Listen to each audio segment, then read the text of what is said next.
All right, man. Let's talk about Canelo and Crawford. It's now the eyes starting to shift to a 50-50 fight.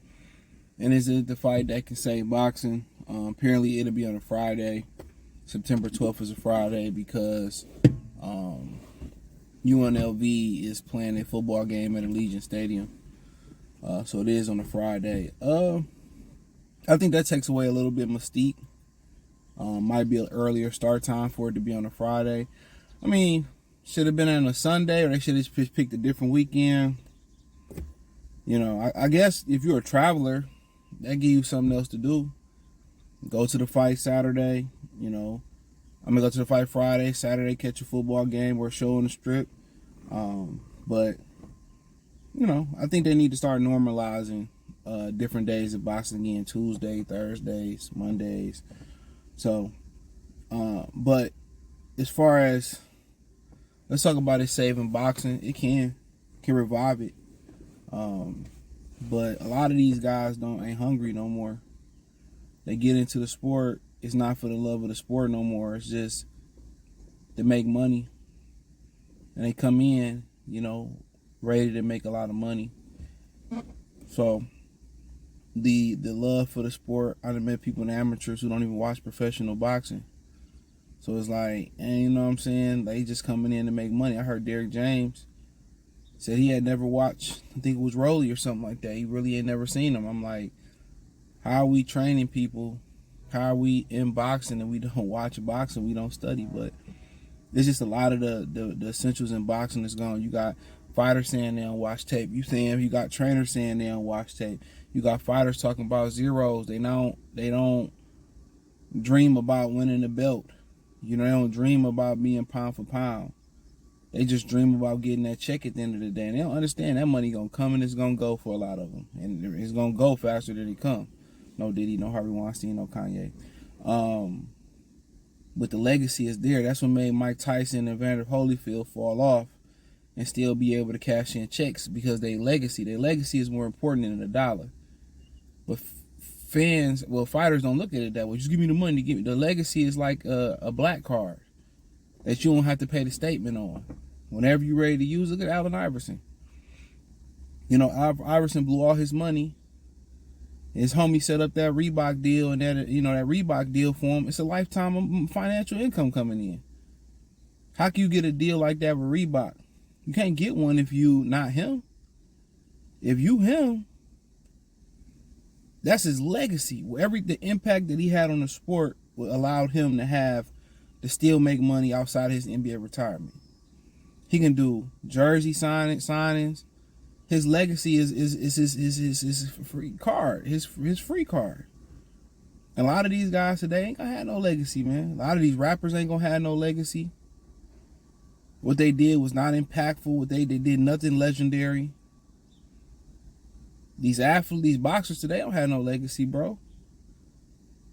They said it verbally and they said it subliminally. Fuck the fans. So these same fans, they got children. You know what I'm saying? Like, when they grow up, they ain't gonna take their pop to come get a Shakur Stevenson signed glove. They ain't gonna want to see these dudes in the legend league. They don't want to do nothing they co-sign with. These niggas be doing Uncle Ben Rice commercials. I ain't buying Uncle Ben Rice no more. Can't stand that nigga when he fucked up the sport. So, yeah, it can jumpstart. It can revive the sport for a minute. But now all the money going around with Turkey out of Sheik, what is it making people more tentative? Okay, if I win this fight, I eventually get to 30-50 million a year. So let me fight not to lose. It ain't fight for pride no more. It ain't we fighting to prove that my nuts bigger than yours, my heart bigger than yours no more. It ain't a battle with testosterone and masculinity no more. It's a fight of survival. It's like survival mode. You ever played that in like Street Fighter or Tekken, or they got survival mode? How many opponents can you beat in the time span that you got? It's survival mode. Just get to the bag. Let's just get to the bag. It's not about entertaining. It's not about substance. It's not about, man, I remember, man, I always love you as a fighter. The night that you beat so-and-so, man, I became a huge fan.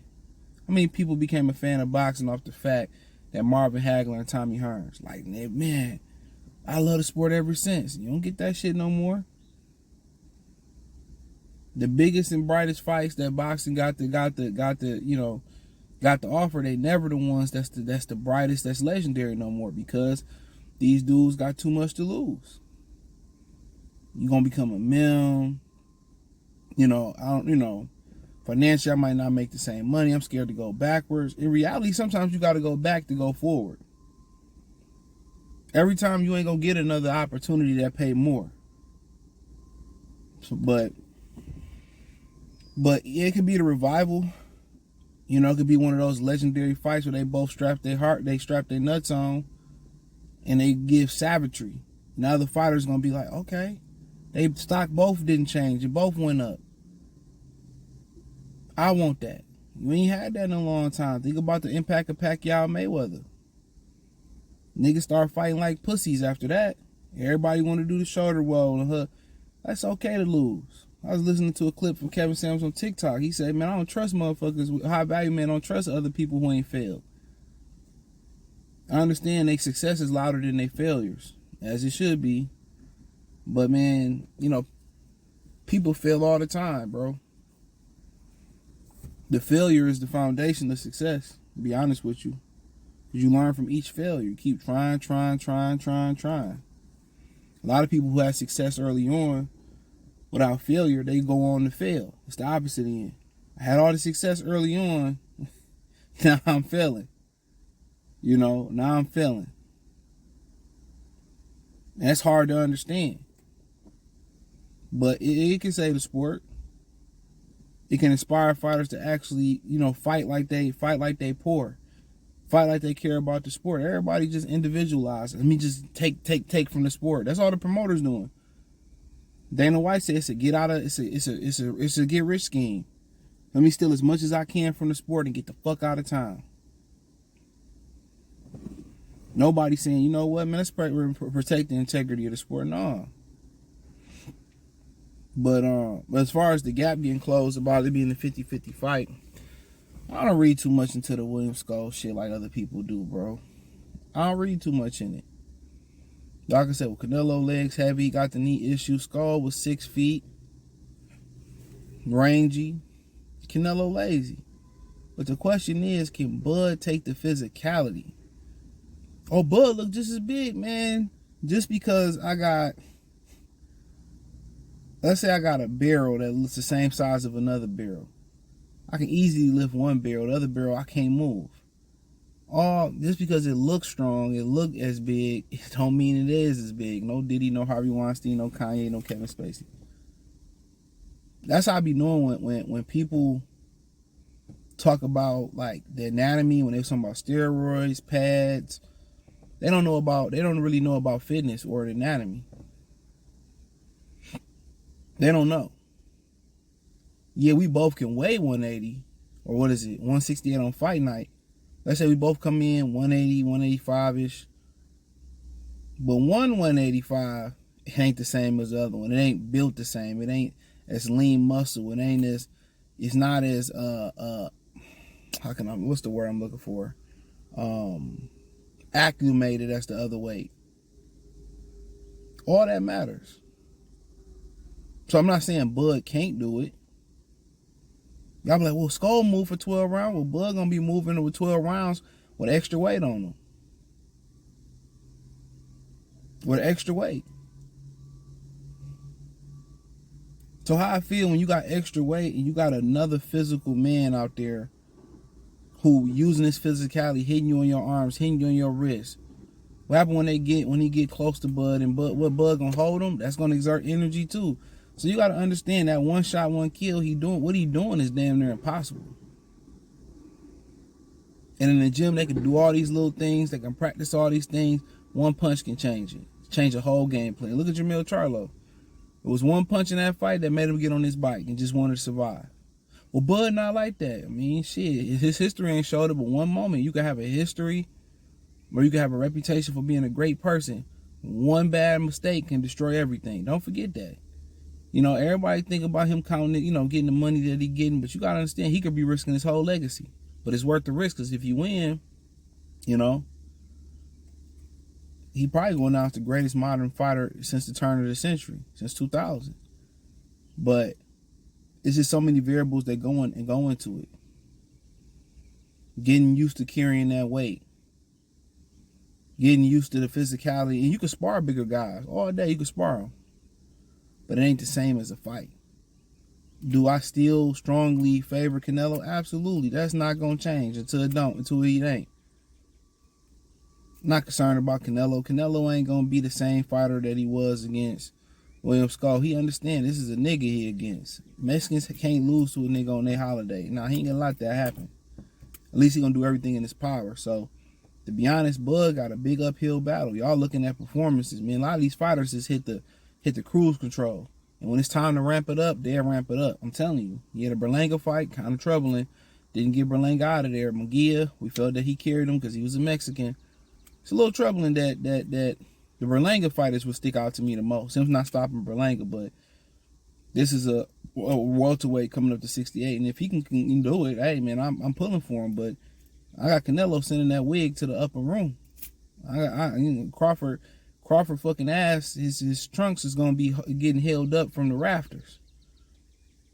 So he has to, I mean, I just don't see it no other way. I just, if he that nigga, man, I give him all the credit. I just don't see it. Taking the body punches, taking the arm punches, taking the hip, the physical punishment. But I in people that's, a lot of y'all don't believe in either. Put your life on the line. Who would you bet? If your life was on the line, who you betting on? These niggas wouldn't bet on Bud. They just talking as fanboys. But I say this. He does possess all the skill set to win the fight. Combination punches, you know what I'm saying? Speed, sharpness, accuracy, footwork, being able to fight on the inside. I haven't seen him be able to have impeccable defense when he wants to, especially the Victor Poster fight. So, in my opinion, he has every tool in the book. But my thing is, for 12 rounds, 36 minutes, 12 rounds, 3-minute rounds, can he roll that thunder? Can he diffuse the thunder? Can he take the thunder? Or take the lightning, diffuse the lightning, and then, can he strike? If he can cause frustration, he might can't get to stop it. But it's going to be a combination of things. He gotta do everything right as far as from an offensive defense. For an offensive standpoint, everything got to be right. You got to body work. You got to establish the jab. You got to counter with combinations. You got pop shot here. So, but I don't see it as a 50-50. I still see it at 90-10 Canelo. But I know people going to say, oh, man, you not. Hey, my opinion. Don't let that old dog trick you. When it comes to this type of fight, this elite level type of fight that he in, that old dog ain't going to come play with Crawford. Crawford get the best version of Canelo he got in 2025. But hey, hit the link in the description. Follow me on X, Instagram, Spotify, Amazon, Kick, Twitch. Donate to the channel, Cash App, Venmo, CJ Good 313. Hit the bell icon, PayPal in there. Best way to donate, share the video. Check out the other platforms. Peace.